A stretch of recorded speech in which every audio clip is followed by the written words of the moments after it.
Good morning. आज lockdown के बाद मैं पहली बार घर से बाहर निकला हूँ, मतलब आउट स्टेशन जाने के लिए। सवेरे के बजे हैं ठीक 5 और आज जा रहा हूँ कोलकाता, ममता दीदी के गांव। ये देखिए बिल्कुल मेरे पीछे चारों तरफ अंधेरा ही अंधेरा है। ये तो टैक्सी का वेट कर रहा हूँ, मास्क पहन लिया और ये देखो मैं रेड पैड बिल्कुल रेडी। तो आपको मिलते हैं फिर एयरपोर्ट, उसके बाद कोलकाता की सैर कराएंगे और कोलकाता की सैर के बाद फिर आपको थोड़ा थोड़ा वहाँ के दर्शन कराएंगे। तब तक के लिए मिलते हैं। Thank you, bye bye, see you in Kolkata. अभी जो है एयरपोर्ट पहुंच गया हूँ। देखिए ये दिल्ली का टर्मिनल 2 है। बहुत भीड़ है। घर से तो लगता था कि जैसे बिल्कुल सुनसान, यहाँ के लगता है कि पता नहीं पूरी दुनिया यहीं पे आ गई। अब अंदर चलते हैं, देखते हैं। मैं एक वेट करता हूँ। देखो कितनी भीड़ है, एयरपोर्ट खचाखच भरा हुआ है। सवेरे सवेरे का टाइम है। हम लोग यहाँ पे पहुँच गए। अब देखिए है साथी को ढूंढ रहा हूँ। देखा जी एयरपोर्ट में बिल्कुल इतनी भीड़ है कि बस अड्डे में होते शायद जल्दी पहुँच जाते। यहाँ देखिए कितनी भीड़ है, बहुत सारी भरा हुआ है। चलो 31 पे मेरे पीछे आगे आए बाएं आओ। और अगर किसी को कुछ चाहिए हो तो आप मेरे को बता सकते हैं, मैं आपके लिए ले आऊँ। ये देखिए मेरे पीछे महिलाओं के लिए खास करके कोई लेडीज सूट, जेंट्स सूट, ये सब कुछ भी चाहिए हो, डब्ल्यू ब्रांड, तो ऑर्डर करिए, तुरंत आपके पास पहुँच जाएगा और इसकी कोई कीमत नहीं है। आज की तारीख में खाली फ्री है, उसके बाद पैसा लगेगा। आज अगर आपको कुछ भी चाहिए आप मंगा सकते हैं, आपको पहुँच जाएगा घर में। ठीक है जी। अंदर बहुत गर्म है, काफ़ी गर्म मौसम है। एक बैग्स तो ये एयरपोर्ट का कुछ सीन ऐसा है, बहुत भीड़ है। तो कह रहे हैं कि भाई गेट नंबर 35 पे जाना है, तो मैं 35 पे चलता हूँ और 8:40 की फ्लाइट है, तो पहुँच जाएंगे धीरे धीरे। चलो बैठ गयो, सीट मिल गया। मैं था कि आप देख दो इधर के क्यों होंगे और फिर बाकी कलकत्ता जाके के दर्शन वाला आपको। चलो मिलते हैं। Bye bye. को बाइक से निकालें और इस तरह सर के ऊपर से पहने। अब स्ट्रैप को सामने से पकड़ निकालें और एडजस्ट करें। रक्षा जैकेट को खुलाने के लिए लाल टैग को ऐसे। अब जो है प्लेन के अंदर खाने पीने का सामान देना शुरू हो गया है और ये लैंड कर गए हैं कोलकाता में। और ऊपर से ऐसे दिखता है कलकत्ता, सांस्कृतिक नगरी, cultural state. Please request you to use electronic devices only in flight mode. Any device without flight mode must be switched off and stored away for the flight. Electronic and Please remain seated until the aircraft maximum complete stop and the seatbelt sign is switched on. Before you leave the aircraft. लो ये हम पहुंच गए हैं फिर ममता दीदी की बाड़ी कोलकाता, और अभी भी होटल में पहुंच गया। अब इसके बाद जो है देखते हैं, अभी लंच करेंगे और लंच करने के बाद यहाँ के जो थोड़ा सा लोकल साइट सीइंग है, लोकल एरिया, वहाँ जाएंगे और शाम को भी थोड़ा सा घूमेंगे। तो मैं आपको भी दिखाता रहूँगा कि जहाँ जहाँ जाते रहेंगे आते रहेंगे, फिर देखते हैं क्या करते हैं, कैसे करते हैं। बाकी रूम मिल गए, यहाँ पे रूम ठीक ठाक है और हमने अभी जस्ट चेक इन किया है। और यहाँ गर्मी बहुत है। दिल्ली में हम जैकेट वगैरह पहन के आए थे, लेकिन यहाँ पे बहुत ज़्यादा गर्मी है। रूम में एसी चल रहा है 20 डिग्री पे। और अभी बस लंच करने चलते हैं और उसके बाद फिर कहीं घूमने जाएंगे, फिर मिलते हैं आपसे। हेलो जी, रेस्टोरेंट में आ गए हम लोग। ये देखिए इनका रेस्टोरेंट है। और आज क्या खाएंगे ये दिखाता हूँ। मेरे पीछे जितना भी है काफ़ी अच्छा रेस्टोरेंट है, बड़ा।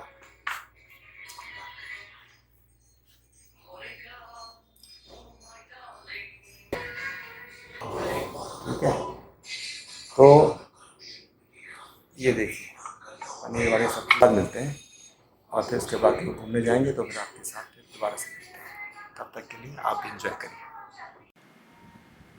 लंच के बाद मैं यहाँ पे आया हूँ घूमने के लिए, और आमी रोमेश दादा आप सबका कोलकाता के क्वीन विक्टोरिया टर्मिनल से स्वागत करता हूँ।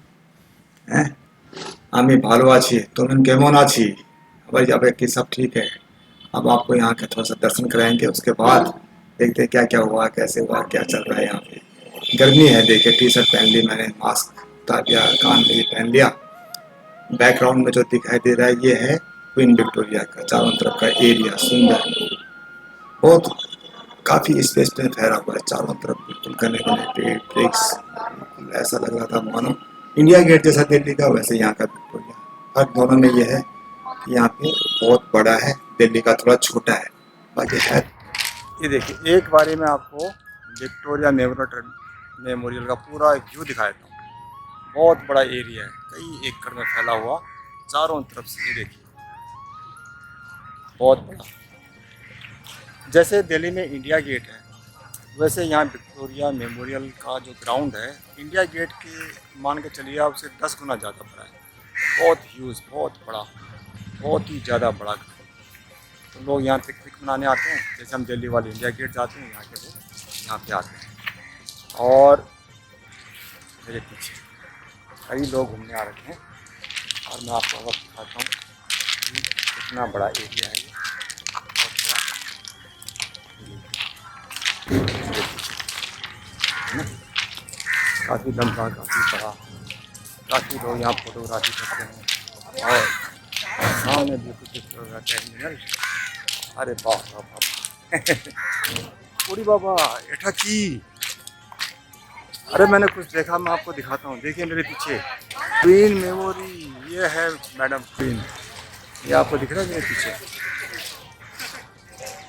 यही है विक्टोरिया की। विक्टोरिया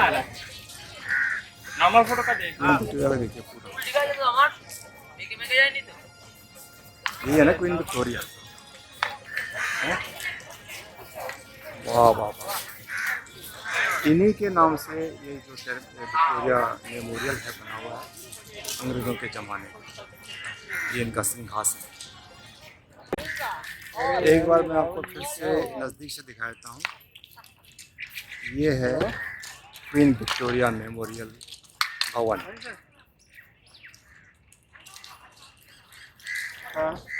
पीछे क्वीन विक्टोरिया की स्टेचू है, मूर्ति बहुत अच्छी। और इसके साथ साथ देखिए कितने सैलानी यहाँ पे आते हैं अपनी फोटो खिंचाने के लिए, इसका आनंद। क्वीन विक्टोरिया मेमोरियल वाकई में बहुत सुंदर है, बहुत देखने लायक है। तो नेक्स्ट टाइम जब आप आएँ यहाँ जरूर विजिट करें क्वीन विक्टोरिया। काफ़ी अच्छा है, मतलब देखने के लिए, घूमने के लिए। इसके अलावा तो यहाँ पे कुछ खास मेरे को नज़र नहीं आ रहा। काफ़ी लोग यहाँ से दिख रहे हैं, देखिए पूरा लंबी चौड़ी है। और यहाँ पे ये सरोवर है, तालाब, ये देखिए, ये भी इसी का पार्ट है। दोनों साइड बहुत बड़े बड़े तालाब, इसमें कोई स्विमिंग बोटिंग नहीं है, बस इसकी ब्यूटिफिकेशंस के लिए होगा शायद, और इसके अलावा इसमें ज़्यादा कुछ है नहीं। और पीछे मेरे अभी भी जो लोग आए जा रहे हैं बहुत सारे, सिर्फ इनका एक ही मकसद है इसको देखना। उनके पीछे स्टेचू है, प्रतिमा है क्वीन विक्टोरिया की। और इसके बाद मेमोरियल 1900 कहते हैं ना कि जनता को समर्पित हुआ 1921 में। ये मैडम बैठी है क्वीन विक्टोरिया, उनकी स्टेचू, और ऐसा प्रतीत होता है मानो ऊपर से झांक रही हूँ क्या हो रहा है।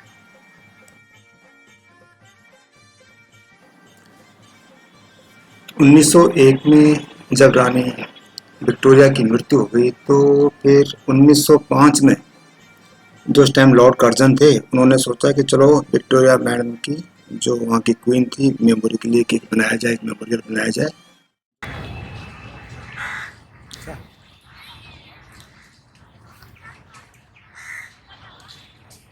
ये है क्वीन विक्टोरिया की शान आन बान, अंग्रेज़ों की देन थी जिन्होंने बनाया था। बाकी जो इसकी हिस्ट्री है, क्या हुआ था, कैसे हुआ था, मैं आपको पढ़ के बता दूँगा, मुझे भी इतना ज्ञान नहीं है इसका। तो चलिए अभी इस महल के अंदर जाके देखते हैं कि इसमें ऐसी और क्या क्या खूबियाँ हैं। बड़ी बड़ी मीनारों के बीच आपको लिए चलते हैं मीनार के अंदर। मेरे सामने जो आपको ऊँची सी जो इमारत दिख रही है ना, ये देखिए, जो कि अब जमशेदपुर में बहुत बड़ा एक संस्थान है टाटा ग्रुप्स का, और अंग्रेज़ों के ज़माने का है। ये वो कंपनी थी जो टाटा स्टील थी कि जब हिंदुस्तान के अंदर पीएफ नहीं कटता था, मेडिकल फैसिलिटीज नहीं थी, वर्करों का कोई ध्यान नहीं रखता था, तब यहाँ पे ध्यान रखा जाता। मेमोरी का मेन एंट्रेंस, यहाँ से एंट्री करेंगे हम लोग। और इसके लिए आप देख सकते हैं बहुत ये लाइन लगी है, जैसे हिंदुस्तान में ये तो चक्कर है जहाँ जाओ लाइन लग जाएगी। इसके लिए भी बहुत लाइन लगी है और मैं भी जो है आप क्या कर सकते हैं, लाइन में खड़ा हूँ, मेरा नंबर है।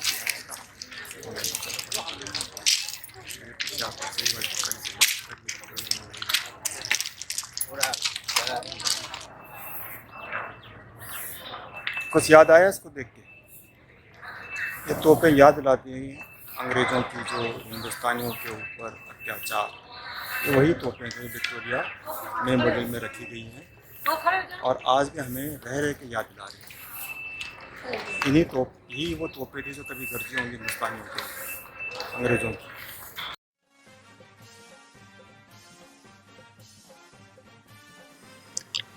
क्वीन विक्टोरिया मेमोरियल का ये सेंटर हॉल है।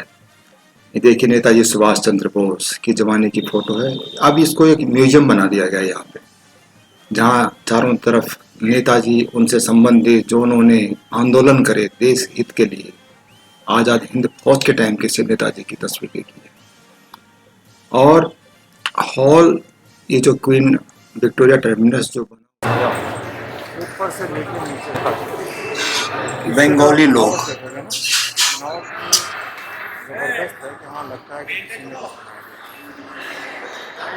यहाँ से शुरू हो रही है और चलते ये पूरा इसका वो है। तो बंगाल से ही बचेगा। ऐसे ऐसे हस्तियों का यहाँ जन्म हुआ, रविंद्रनाथ टैगोर, नेताजी सुभाष चंद्र बोस, आचार्य भट्टाचार्य, न जाने कितने। और ये जो सेंटर हॉल है,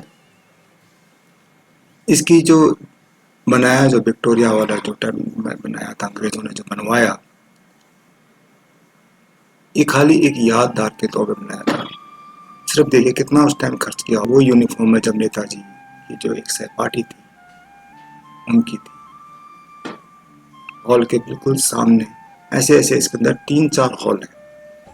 और बिल्डिंग की खास बात क्या है कि चारों तरफ, जैसे है ना कि आगरा का जैसे ताजमहल नहीं है, कहीं से भी देखो वैसे दिखता है, ऐसे ही उसी तर्ज पे इस मीनार को भी संगमरमर से बनाया गया, राजस्थान से पत्थर मंगाया गया। ये वो यूनिफॉर्म है जब नेताजी की जो एक सहपाठी थी उनकी थी। हॉल के बिल्कुल सामने ऐसे ऐसे इसके अंदर 3-4 हॉल, दिन रात कई कार्य किए गए। कम से कम 5-10 सालों में बनकर ये मीनार तैयार, जो कि अपने आप में कलाकृति का एक अनोखा नमूना भी है। और एक देखो बिल्कुल मत जो गुम्बद बड़े तले बड़े मत, चारों तरफ बिल्कुल मतलब एक जैसा डिजाइन, एक जैसी आर्किटेक्ट, और बिल्कुल चारों तरफ नेताजी की फोटो लगी है। नेताजी सुभाष चंद्र बोस, आजाद हिंद फौज के बारे में उन्होंने कैसे काम किया, क्या किया, म्यूजियम के तौर पर यहाँ पे बनाया गया है। आज भी इस म्यूजियम को देख के लगता है कि मानो नेताजी कह रहे हों कि तुम मुझे खून दो, मैं तुम्हें आज़ादी दूंगा। नेताजी का एक बिगुल पूरे विश्व में बजा। आज़ाद हिंद फौज की स्थापना हुई। अंग्रेजों को खदेड़ने के लिए उन्होंने पूरे विश्व में जितने भी अपने हिंदुस्तानी भाई थे, जापानीज थे, सबको एकत्रित किया और आज़ाद हिंद फौज का निर्माण हुआ। और बाकी आप जानते हैं कि कैसे फिर अंग्रेजों के साथ हमने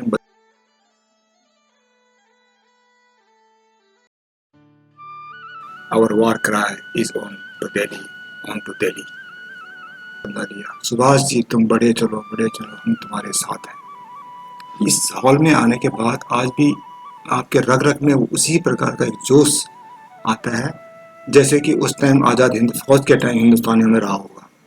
कल्पना कर सकते हैं, मतलब हम तो उस टाइम थे नहीं, लेकिन जब इन तस्वीरों को देख के यहाँ पे जो उनकी द्वारा यूज की गई चीज़ें रखी हुई हैं उनको देख के ऐसा लगता है। तो उस टाइम भी लोगों को ऐसे जोश रहा होगा जब देश गुलाम था, अंग्रेजों के अधीन था, सब कुछ बदला, मानव जीवन आज भी वैसे चलता आ रहा है। सेंट्रल हॉल बहुत सुंदर सा दिखता है। ये जो विक्टोरिया मेमोरियल है ना, इसका बहुत बड़ा इतिहास है। अब तो एक म्यूजियम, एक संग्रहालय बना दिया। 25 गैलरियां हैं इसके अंदर, जिसके अंदर कहते हैं ना गैलरी और पोर्ट्रेट गैलरी, सेंट्रल हॉल, मूर्ति कला गैलरी, हथियार और शस्त्रागार गैलरी और कलकत्ता गैलरी शामिल है।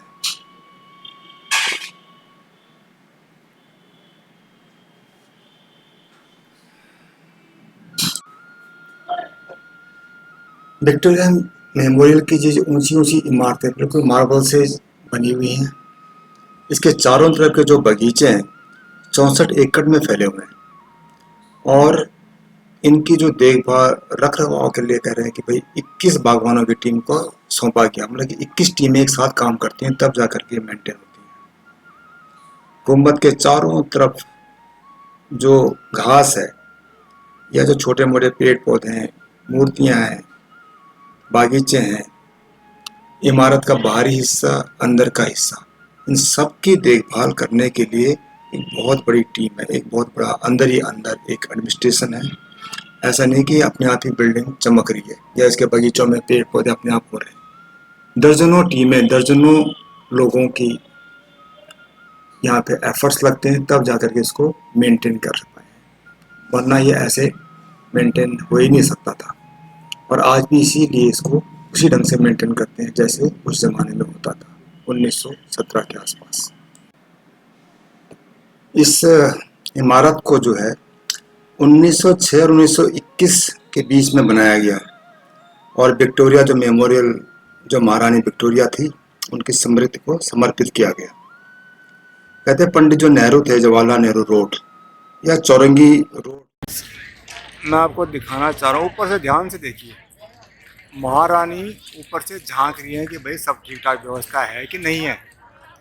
देखा आपने? देखिए जूम करके दिखा रहा हूँ। ये महारानी है जो ऊपर से झांक रही है कि भाई सब ठीक ठाक है। इतनी ऊंचाई में बिठा रहा है। ये उनका दरवाज़ा बुलंद और इसके ऊपर बिल्कुल जो गुम्बद सा है ये वाला, इसके ऊपर उन्होंने बिठा रखी है चील।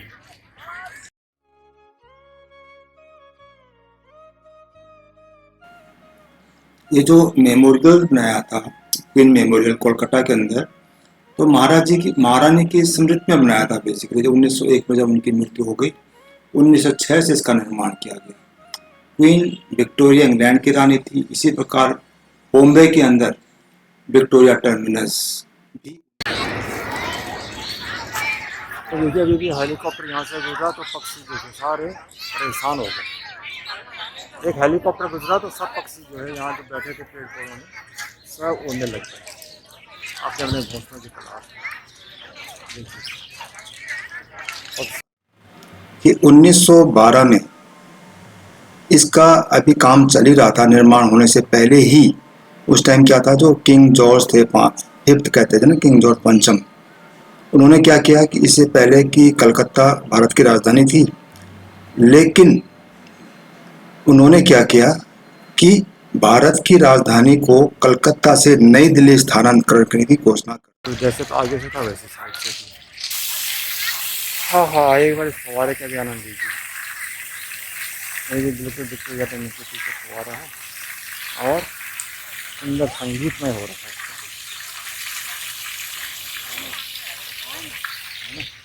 मेरे पीछे। ये भी एक सुंदर दूसरा एक तालाब है। ऐसे ऐसे इस पे पता नहीं कितने तालाब हैं, इससे इनको सुसज्जित किया हुआ है और काम हमेशा इसमें चलता रहता है, दिन रात काम चलता है। आज महारानी तो यहाँ नहीं है, लेकिन महारानी का जो काम काज है वो आज भी उसी रफ्तार से चल रहा है, उसी बढ़िया ढंग से चल रहा है। महल को वैसे सजाया गया जैसे महारानी आज भी यहाँ पे विद्यमान हो और उसी की तर्ज पे इसका सौंदर्यीकरण करे जा रहे हैं, रोज़ होता है, कहते हैं इसके अंदर कुछ ना कुछ कार्यक्रम होते हैं, काम होता है, इसको कभी भी खाली नहीं छोड़ता। तो